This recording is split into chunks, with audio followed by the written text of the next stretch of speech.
साईनाथाय श्रीक्षेत्रवासाय मामकाभीष्टदाय महितमङ्गलम्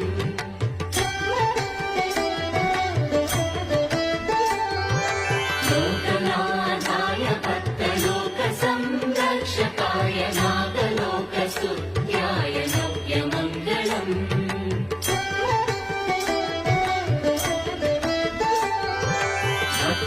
भक्तवृन्दवन्दिताय ब्रह्मस्वरूपाय मुक्तिमार्गबोधकाय पूज्यमङ्गलम्